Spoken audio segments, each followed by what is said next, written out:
ಮೊನ್ನೆ ನಡೆದಂಥ ಹುಬ್ಬಳ್ಳಿ ತಾಲೂಕು ಇನಾಮ್ ಹಿರಾಪುರದಲ್ಲಿ ದಲಿತ ಕುಟುಂಬದ ಮೇಲೆ ಏನು ಪ್ರೀತಿ ಮಾಡಿ ಲಿಂಗಾಯತ ಹುಡುಗಿ ಪ್ರೀತಿ ಮಾಡಿ ದಲಿತ ಯುವಕನ ಜೊತೆ ಸಂವಿಧಾನಬದ್ಧವಾಗಿ ವಿವಾಹ ಆಗಿದ್ದ ಹಿನ್ನೆಲೆಯಲ್ಲಿ ಆ ಹುಡುಗಿಯ ಮಾನ್ಯಳ ತಂದೆ ಆ ಕುಟುಂಬ ಸೇಡನ್ನು ಇಟ್ಟುಕೊಂಡು ಏನು ಪ್ರೀ ಪ್ಲ್ಯಾನ್ ಆಗಿ ಎಲ್ಲ ವ್ಯವಸ್ಥಿತವಾಗಿ ಇದಕ್ಕೆ ಹಿಂದೆ ಸಾಕಷ್ಟು ಪರೋಕ್ಷವಾಗಿ ಬೆಂಬಲವನ್ನು ನೀಡಿ ಪೂರ್ವ ತಯಾರಿಯನ್ನು ಮಾಡಿಕೊಂಡು ಆ ಕುಟುಂಬನ ಸಂಪೂರ್ಣ ಸರ್ವನಾಶ ಮಾಡ್ಬೇಕಂತಕ್ಕಂಥದ್ದನ್ನು ಇಟ್ಕೊಂಡು ಮಾಡಿದಾಗ ಆ ಮಾನ್ಯಳು ಮಾತ್ರ ಜೀವ ಕಳೆದಿದೆ. ಈಗ ಅವರ ತಾಯಿಗೆ ಹೆಡ್ ಬ್ಲಾಕ್ ಆಗಿ ಇನ್ನೂ ಚಿಂತಾದಿನಕದಲ್ಲಿ ಇದ್ದಾಳೆ.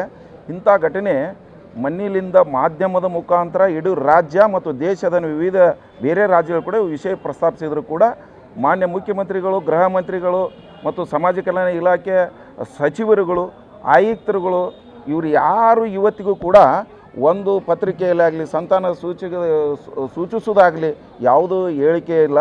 ಇವತ್ತು ನಮ್ಮ ದೇಶದ ಅತ್ಯಂತ ವರ್ಲ್ಡ್ ಆಫ್ ನಂಬರ್ 1 ಸಂವಿಧಾನ ಇರತಕ್ಕಂಥ ಬಲಿಷ್ಠವಾದಂಥ ಕಾನೂನುಗಳನ್ನು ಇದ್ದರೂ ಕೂಡ ಏನು ಪತ್ರಿಕೆಯಲ್ಲಿ, ಮಾಧ್ಯಮದಲ್ಲಿ, ಭಾಷಣದಲ್ಲಿ, ವೇದಿಕೆಗಳಲ್ಲಿ ಹೇಳ್ತಾರಲ್ಲ, ಇದೆಲ್ಲ ಬರೀ ಪತ್ರಿಕೆ ಮಾಧ್ಯಮಕ್ಕೆ ಸೀಮಿತವಾಗಿದೆ. ಎಲ್ಲ ಭಾಷಣಕಾರರ, ಜನಪ್ರತಿನಿಧಿ ಭಾಷಣಕಾರರ ಮಾತು ಭಾಷಣಕ್ಕೆ ಸೀಮಿತ ಆಗಿ ಹೊರತು ಈಗೇನು ಒತ್ತಾಯ ಮಾಡ್ತೀವಪ್ಪ ಅಂದರೆ ಆ ಕುಟುಂಬ ಸಂಪೂರ್ಣ ಬೀದಿಗೆ ಬಿದ್ದಿದೆ.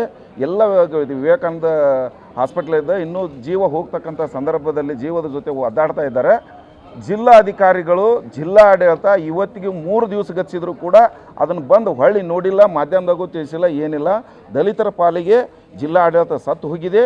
ಮತ್ತು ಇದು ಏನು ಇನಾಮ್ ಹಿರಾಪುರದೊಳಗೆ ನಡೆದಂಥ ಘಟನೆ ಏನದಲ್ಲ, ಇಡೀ ನಮ್ಮ ಧಾರವಾಡ ಜಿಲ್ಲೆ ಅಷ್ಟಲ್ಲ ಎಲ್ಲರಿಗೂ ಒಂದು ಭಯದ ವಾತಾವರಣ ಸೃಷ್ಟಿಯಾಗಿದೆ.